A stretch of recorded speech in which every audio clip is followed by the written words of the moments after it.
Welcome to program Pulse and Dance. I'm Valentina Kozlova, founder of VKDF and VKIBC. And let's get started.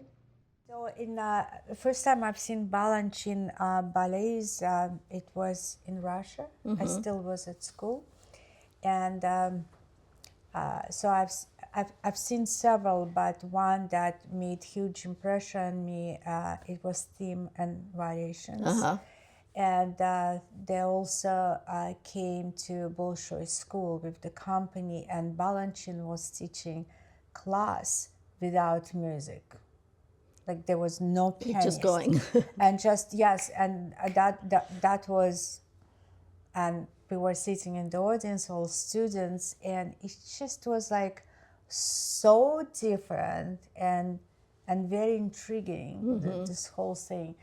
And So was this, when you saw Theme and Variations, was that New York City Ballet dancing it? New York City Ballet. And Okay. then he brought New York City ballet dancers to Bolshoi Academy. And This isn't the first trip to Russia. I don't know, but I still was at school. I guess it was like 71, 72. Okay, that was the second trip, because Yeah. I went there in 62 for the first I wasn't in the school. first time. Yeah, I That's wasn't in before school. you. Yeah, yeah, and the story goes. Well, I just published my book, and I a little bit talk about it. So that was my first glance on Balanchine.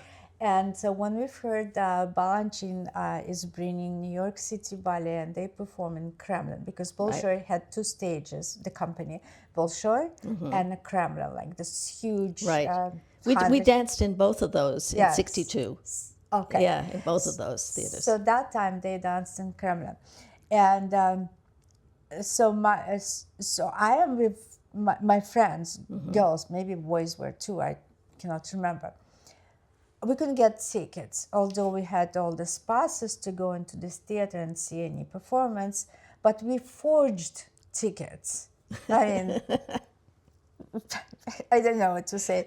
And then when we came and we went through backstage, it's fine. Then when we came to the audience, all the ushers, they stopped us because, I mean, it's crazy. And, but I didn't know exactly what we said, but we said we're from Bolshoi school. We must see this from the audience. So they allowed us to go in wherever that we got the seats, and or actually we were standing, and it was unbelievable what I've seen. The lightness, the technique, and the lightness. Plotless ballets, right? Right. But it just was very different.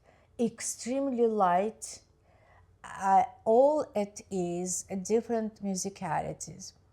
Performance finished, and I remember we agreed with all our group, go backstage, go, I think it was a 6th floor backstage, because there are different kind of entrances, to go there. Of course, we knew every exit everywhere.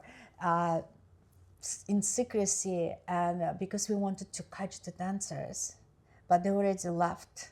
Oh. They already left, and we were touching the leotards and tights, which were like so soft, like so foreign, that it was a very different world open for, at least for me. And in one of subjects that we studied, besides history of ballet, philosophy, and of music and theater and dance, my graduation subject was, I took New York City Ballet, like to compare, and it was interesting for me to give my own opinion, being from former Soviet Union, being born in the former Soviet Union, when everything is given to you on the plate, as long as you're working hard and you're talented, and you do what is expected from you. So I was comparing another way of dancing, so kind almost another society in a way. Yeah, exactly. That's another society. And then, so after those performances, Mr. Balanchine, he brought his company to Bolshoi school, and we had stage also. and that's when I saw class. It was like so foreign, and it's like you kind of wanted to do, but the feeling at the time, at least I thought I could never have. I cannot do it because it's totally different. Yeah. So, and it's interesting to talk to you because subsequently I came to New York City Right. Ballet and actually faced that from being a still student and thinking that's Yeah. impossible. And but eventually in classical repertoire it became It's really wonderful fun. that you were, you made this transition and learned as much as you could about this, Yeah. but you've kept what you had Right. too. So Yeah, I think like I would say like first year I was trying very hard to follow what exactly Right. what it is New York City Ballet. But I think at the end what happened that actually New York City Ballet teachers and Peter Martins, they accepted that I do my way, not change Right. the choreography, but my way. sure. I felt Well, I think it's so much harder when you're already an established dancer to change the way it's in your body from when you were a little 8 years old.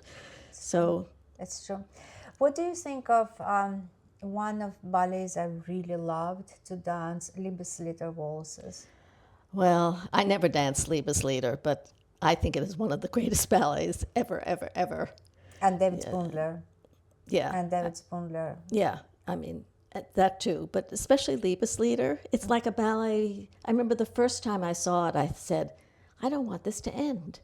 I wish it was longer. I just wanted it to keep going and to keep going. And Yeah. it's just, yeah. I think relationship between couples and interaction with other Yes. partners. And what he does, it's all waltzes, and it's just so intricate. And some of those pas de deux, you just look and you go, how did he do that?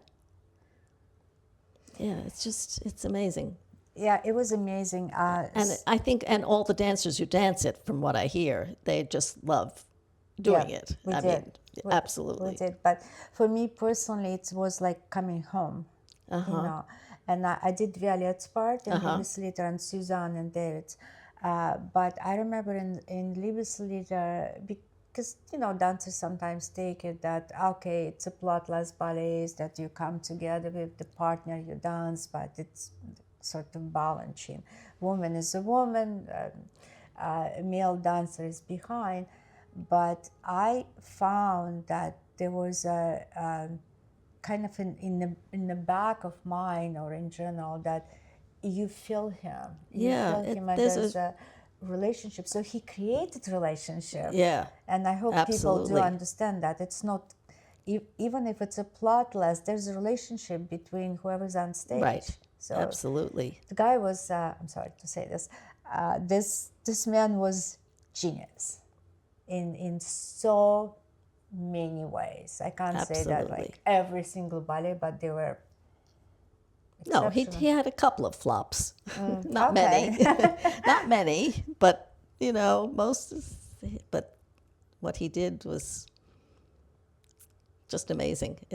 I went to the ballet the other day. It was an all Balanchine program of Symphony in C, Agon, and Firebird.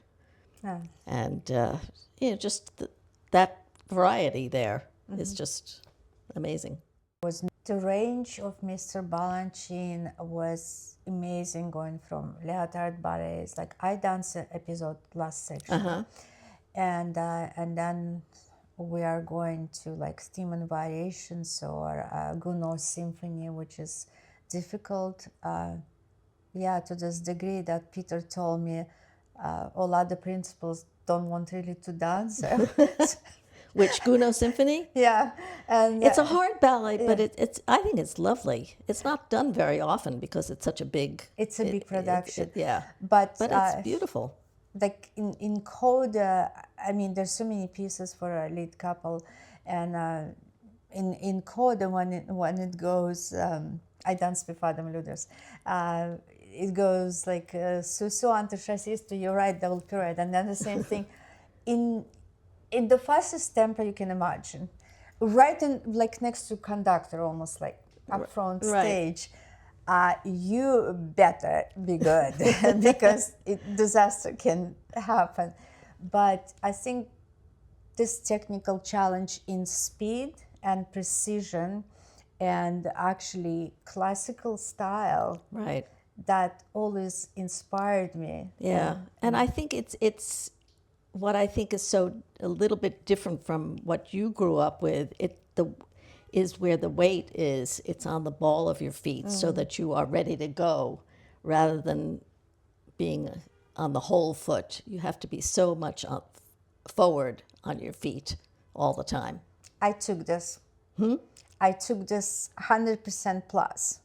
I took this very much to stay front of your foot, and the way I explained that it makes sense because it's easier to, through the midpoint, get on point and a faster way, plus you don't clank back. Right. So in that sense, for me personally, to do classics after all this intricate feet style, it helped me a lot, and some other productions, and I really felt that it increased longevity, like in my dancing, because last several years before I quit, I just danced because my feet could dance. Really. If you don't have your feet, then There's a major. there's nothing to do. Then Yeah, you have to. Your feet have to be. I mean, that's the beginning and the end of everything, really. Yes. Yeah. I mean, they don't have to be gorgeous feet, but you have to be able to use them. And I still kept my heels down.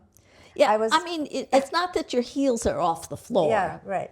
But people misunderstand now. Yes, right. I mean, if it's very, very fast, petit allegro, you don't put your heels down because there's no time. Right. But it's not, you don't purposely, Right. don't put your heels down. Yeah. It's just that.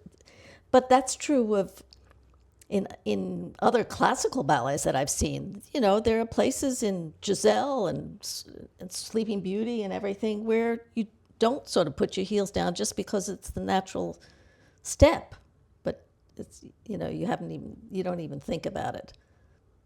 What do you think of nowadays New York City ballet quality in Balanchine ballets?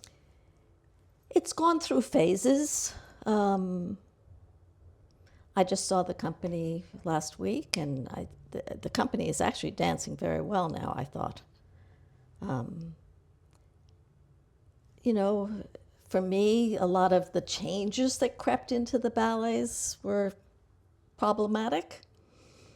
So right now they seem to be trying to get rid of some of the stuff that had gotten lost and put back the original intent. So I'm very happy about that. When I entered New York City Ballet, there were major dancers, including Patricia McBride and Suzanne and Meryl and Karen and many others, and also in male dancers as well. And what I've seen when I walked into the room, beautiful women, beautiful bodies, long legs, and men were men. And so there was it's a different society. And then you enter this, but it also was a group of dancers of elegance and beauty, and there's a huge respect and love for Balanchine. And then it started to change a little by little. Unfortunately, I walked into company in a period like when Balanchine passed away, right. And company was in extremely emotionally bad situation. It was hard to navigate because nobody knew what is going to be, who is Right. going to take over. So that was a very kind of turbulent period of time. But I stayed. I stayed for 12 years. And now maybe, excuse me, maybe they're getting better, I'm sure. But what I think personally, and please forgive me if I say my opinion, that technically speaking, like everything else now in the dance, is incredible. Right. But Absolutely. I want personalities back. Yep. You know, the way they danced, it was about personality. It's not It's about the technique. individuality Right. has gotten a little bit lost.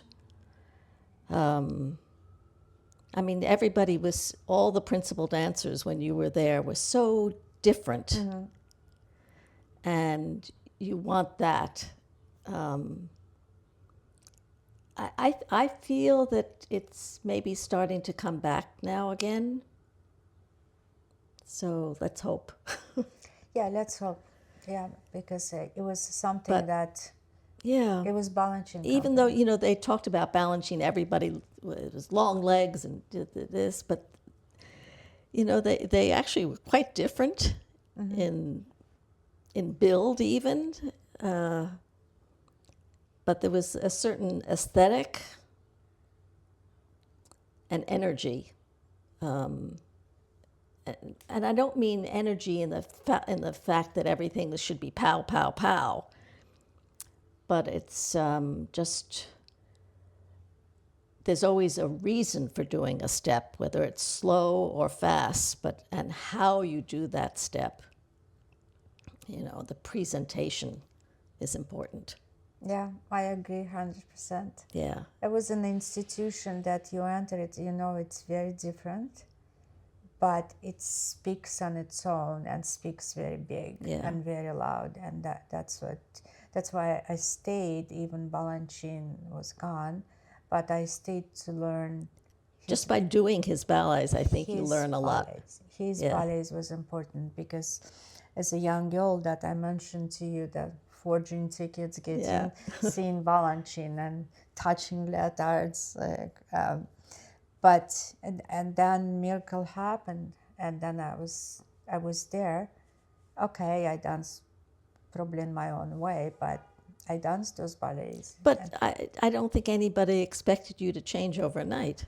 No. You know, No, they actually told me as I said that well, that's my last season because it was time for me to go on with something else. At that point, I thought I got as much as I could, and so it was time for me to leave. Right. And that's when everybody they were very nice to me, and they said, "Oh no, don't leave." And I said, "Well, there's also life outside of New York City, Right. but and I have to go."